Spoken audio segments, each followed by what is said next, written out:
Hello friends, welcome to coding for you. तो दोस्तों, आज हम करेंगे एक और मजेदार प्रॉब्लम सॉल्व करने जा रहे हैं जिसका नाम है शेरलॉक एंड एनाग्राम। तो आइए एक बार प्रॉब्लम को रीड करते हैं। Two strings are anagrams of each other if the letters of one string can be rearranged to form the other string. तो एक्चुअली में एनाग्राम्स क्या होते हैं? एनाग्राम्स हम उन दो स्ट्रिंग्स को कहते हैं जिनमें एक स्ट्रिंग को रीअरेंज करके दूसरी स्ट्रिंग बनाई जा सके। जैसे मान लो ए बी और बी ए, तो ए बी को हम रीअरेंज करके बी ए बना सकते हैं और बी ए को रीअरेंज करके ए बी बना सकते हैं। तो ये दोनों स्ट्रिंग्स एक दूसरे की एनाग्राम्स होंगी। तो आइए आगे बढ़ते हैं। गिवन ए स्ट्रिंग, तो हमको इसमें क्वेश्चन में एक स्ट्रिंग दी होगी। Find the number of pairs of substrings of the string that are anagrams of each other. तो हमको क्या करना है? हमको उस स्ट्रिंग की सारी सब स्ट्रिंग को चेक करना है कि उसमें टोटल कितने एनाग्राम्स बन रहे हैं। जैसे हमको यहाँ पे एक एग्जांपल दिया हुआ है जिसमें हमको स्ट्रिंग दी हुई है एमओएम, मॉम। तो यहाँ पे हम देख सकते हैं कि एक तो इसमें एम बराबर है, यहाँ पे जो जीरो पोजीशन पे एम है वो सेकंड पोजीशन पे जो एम है उसके बराबर है। तो एक पेयर तो ये हो जाएगा, सेकंड पेयर है वो हो जाएगा एमओ और इधर से ओ एम, क्योंकि हम एमओ को रीअरेंज करके ओ एम बना सकते हैं। मतलब 0 1 पोजीशन एंड 1 2 पोजीशन, ये एक पेयर हो जाएगा। तो इसमें टोटल दो एनाग्राम्स प्रेजेंट हैं। तो इस केस में हमारा जो आंसर आएगा 2, उसी को हमको रिटर्न कर देना है। तो आइए अब समझते हैं कि इस प्रॉब्लम को हम सॉल्व कैसे करेंगे। जैसे मान लीजिए हमारे पास एक और सैंपल इनपुट है जिसमें हमको स्ट्रिंग दी हुई है सी डी। इसका जो आउटपुट है वो है 5। तो आइए समझते हैं कैसे इसका आउटपुट 5 आया। हम इसमें देख सकते हैं कि हमारे पास दो पेयर्स ऐसे हैं जिनकी लेंथ 1 है और वो एनाग्राम्स हैं। कैसे कि ये सी इस सी के इक्वल है एंड ये डी इस डी के इक्वल है। तो ये दो पेयर्स हो चुके हैं। और इसमें तीन पेयर ऐसे हैं जिनकी लेंथ 2 है, जैसे सी डी डी सी। तो ये जो 0 1 और 1 2 पोजीशन वाले हैं ये, एंड देन सी डी, ये 0 1 एंड 2 3 पोजीशन वाले हैं ये, and D C C D, ये जो लास्ट के 3 बच्चे हैं उनमें से D C and C D 1 2 and 2 3 position वाले, यही चीज हमको यहाँ पे दी हुई है। तो हम इसमें सॉल्व कैसे करेंगे? हम क्या करेंगे, जब हमको एक स्ट्रिंग दी होगी तो हम सबसे पहले उसकी सारी सब स्ट्रिंग्स निकाल लेंगे और एक एरे में स्टोर कर लेंगे। तो हम यहाँ पे देख सकते हैं कि सी डी इसकी सारी सब स्ट्रिंग्स क्या होंगी। तो आइए मैंने निकाल के पहले ही रख ली हैं। तो ये इसकी सारी सब स्ट्रिंग्स होंगी कि C D C D and D C D, then C D and D. तो ये सारी जो सब स्ट्रिंग्स हैं इनमें हमको चेक करना है कि कितने एनाग्राम्स पेयर बन सकते हैं।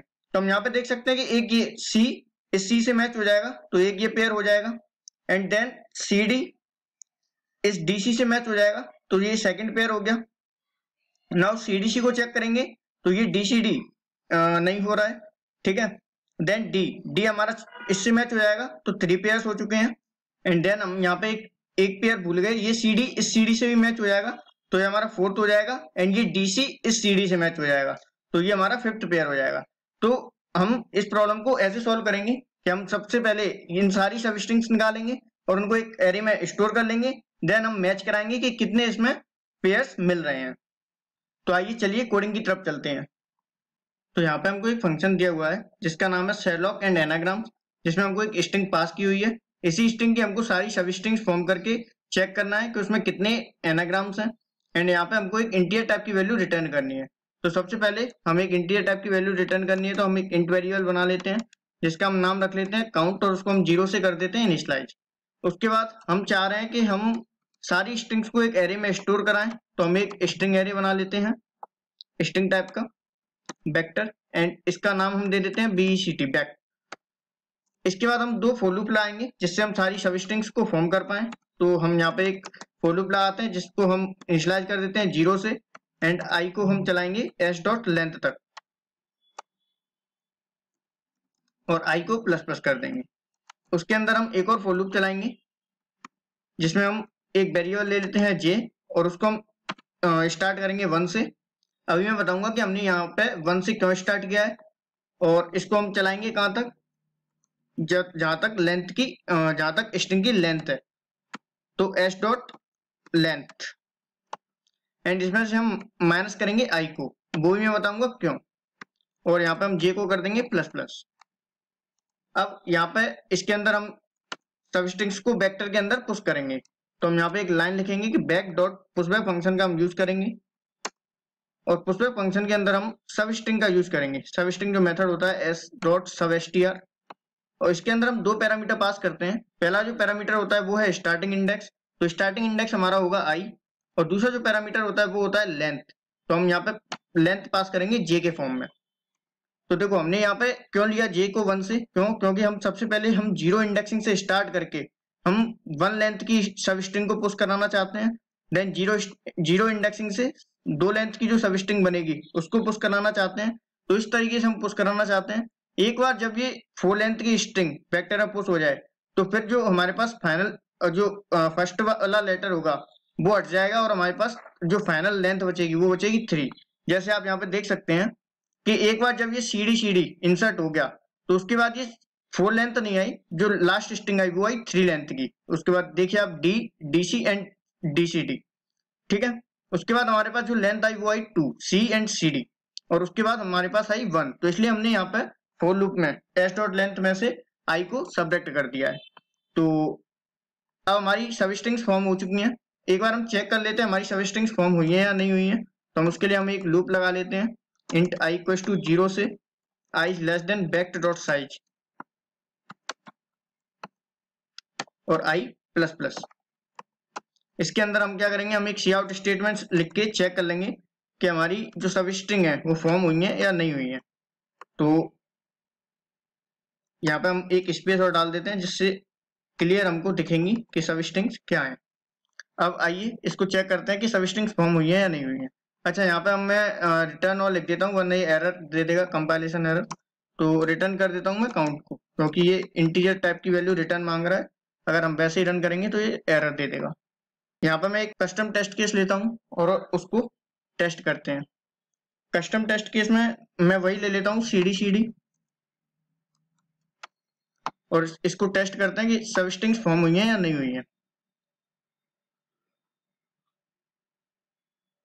देखिए ये डिबग आउटपुट में आपको बता देगा कि आपकी सब स्ट्रिंग्स फॉर्म हुई है या नहीं हुई है। तो आप देख सकते हैं कि हमारी जो सब स्ट्रिंग्स थी वो फॉर्म हो चुकी हैं, C and CD, CDC, CDCD, D, DC, DCD and C, CD and D।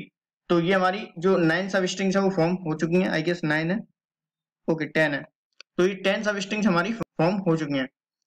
तो अब इसके अंदर हमको चेक करना है कि कितने ऐसे पेयर्स हैं जो एनाग्राम्स हैं। तो उसके लिए हम क्या करेंगे, हम फिर से लूप यूज करेंगे। इस बार भी हमको दो लूप यूज करने पड़ेंगे। तो हम इंट i इक्वल्स टू 0 से चलाएंगे, कहाँ तक, जब तक हमारा बैक पूरा फिनिश ना हो जाए, बैक डॉट साइज -1 तक, एंड i को प्लस प्लस कर देंगे। और इसके अंदर हम एक और लूप चलाएंगे जिसमें हम int j equals to i plus 1 से चेक करेंगे j is less than back dot size तक, और j को भी प्लस प्लस कर देंगे। अब इसके अंदर हम क्या करेंगे, हम चेक करेंगे अपना एनाग्राम्स वाला लॉजिक कि वो दो स्ट्रिंग्स एनाग्राम्स हैं या नहीं है। तो एनाग्राम्स के लिए हमने एक चीज पढ़ी थी। एनाग्राम्स कब होते हैं, एनाग्राम्स जब होते हैं जब दोनों स्ट्रिंग्स को रीअरेंज करके सेम स्ट्रिंग आए। जैसे फर्स्ट स्ट्रिंग ए बी है और दूसरी स्ट्रिंग हमको BC दे दिया, तो हम BC को कभी रीअरेंज करके ए बी नहीं बना सकते। तो ये दोनों एनाग्राम्स नहीं है। तो सबसे पहले जो कंडीशन होती है वो होती है कि इन दोनों की लेंथ सेम होनी चाहिए, तभी ये बराबर हो सकती हैं, वरना ये कभी बराबर नहीं होंगी।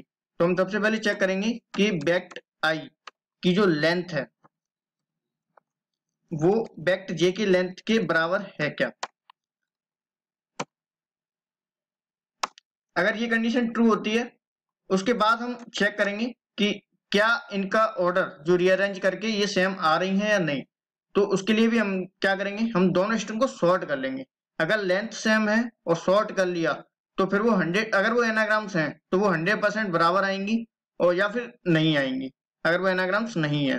तो सॉर्ट के लिए भी हम क्या करेंगे, सॉर्ट फंक्शन को कॉल करेंगे और इसके अंदर हम दोनों स्ट्रिंग्स को पास कर देंगे। मतलब दोनों स्ट्रिंग्स को सॉर्ट करेंगे तो पहले बेक्ट i वाली को कर लेते हैं, डॉट बिगिन करके कॉमा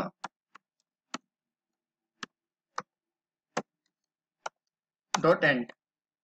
तो ये पहली वाली स्ट्रिंग सॉर्ट हो गई। नाउ सेकंड वाली को कर लेते हैं।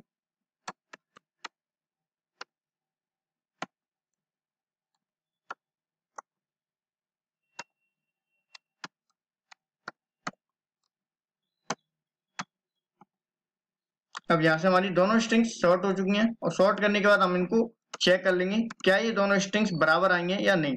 तो वेक्ट आई वेक्ट जे के बराबर है क्या। अगर ऐसा होता है तो इसका मतलब ये है कि ये दोनों स्ट्रिंग्स हैं वो एनाग्राम्स हैं। अगर एनाग्राम्स हैं तो हम काउंट को प्लस प्लस कर देंगे। तो ये हमारा जो दोनों फॉर लूप्स हैं वो हमारे पूरे जो पूरी स्ट्रिंग्स को चेक करेंगे और उसमें जितने एनाग्राम्स होंगे उतने एनाग्राम्स को काउंट करते जाएंगे। ठीक है। अब इसके बाद हमको रिटर्न करना था काउंट, तो वो हमने ऑलरेडी कर रखा है। तो आइए अब इस कोड को एक बार रन करके देखते हैं। ये कस्टम टेस्ट केस पे रन हो गया। ठीक है, इसका भी जो आउटपुट था वो 5 आना था, हमारा भी 5 आ रहा है। तो आई गेस ये सारे सैंपल टेस्ट केस और ये सारे पास कर ही लेगा। तो आइए डायरेक्ट इसको सबमिट करके देखते हैं। अगर ये सबमिट हो जाता है तो बढ़िया बात है, अगर कुछ एरर होगी तो हम उसको चेक करेंगे। ओके, तो हमारे सारे टेस्ट केस पास यहाँ पे हो चुके हैं। तो इसका मतलब यह है कि हमारा जो कोड है वो बिल्कुल करेक्ट है। और आप यहाँ पे देख सकते हैं बड़ा ही मतलब मस्त कोड था। इसमें हमने ब्रूट फोर्स एल्गोरिथम यूज किया। क्यों, इसका भी रीजन मैं बता देता हूँ। मैंने इसमें ब्रूट फोर्स इसलिए यूज किया क्योंकि इसमें ना कुछ कंस्ट्रेंट्स दिए हुए हैं। इसमें कंस्ट्रेंट दिए हुए हैं कि हमारी जो क्वेरी होगी उसका साइज केवल 10 होगा और हमारी जो स्ट्रिंग की लेंथ होगी वो केवल 100 तक ही हो सकती है। तो हम यहाँ पे इसलिए ब्रूट फोर्स का यूज कर सकते हैं। ब्रूट फोर्स मतलब ऑल पॉसिबल सॉल्यूशंस। तो ये ब्रूट फोर्स एल्गोरिथम का यूज करके हमने कोड किया हुआ है और हमारा जो कोड है वो सबमिट हो चुका है। तो ये कोड मतलब वैलिड है। तो thank you for watching this video. अगर आपको कोई क्वेरी है, कोई डाउट है, तो आप कमेंट बॉक्स में पूछ सकते हैं। अगर आपके पास कोई अच्छा सॉल्यूशन है, इससे ऑप्टिमाइज सॉल्यूशन है, तो आप उसको भी कमेंट कर सकते हैं। मैं आपकी कमेंट को जरूर पिन करूंगा। अगर आप हमारे चैनल पर नए हैं तो इस चैनल को प्लीज सब्सक्राइब कर लीजिए, क्योंकि और भी हेल्पफुल वीडियोज मैं आपके लिए लाते रहूंगा। Thank you so much. Thanks for watching.